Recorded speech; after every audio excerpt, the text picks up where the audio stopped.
Halos mabaliw ang mga Kim Pao supporters sa paandar ni Paolo Avellino kay Kim Chiu na nagpapakita ng malaking pagbabago sa kanyang personality. Kung dati nga ay parang walang kagana-gana sa pagpapakilig si Paolo sa fans, pero nitong mall tour nila sa Dasma Cavite, itinapon nito ang sinasabing nonchalant character. Tinapatan na ni Paolo ang mga lambing sa kanya ni Kim sa entablado habang nasa harap ng kanilang mga fan para sa promo ng lalabas nilang movie na My Love Will Make You Disappear. Lumebel up si Paolo ng harot kay Kim nang punasan nito ng tissue ang mukha ng kapareha.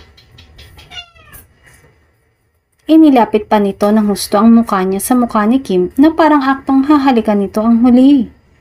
Tumiklop si Kim at napaatras sa pagkailang sa banat ni Paolo.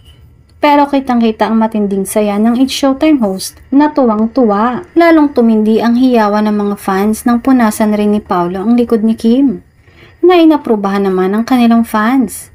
Maraming galaw si Paolo na ikinagulat ng kanilang mga supporter, pati na ang reaksyon nito nang mahawakan ang backless back ni Kim.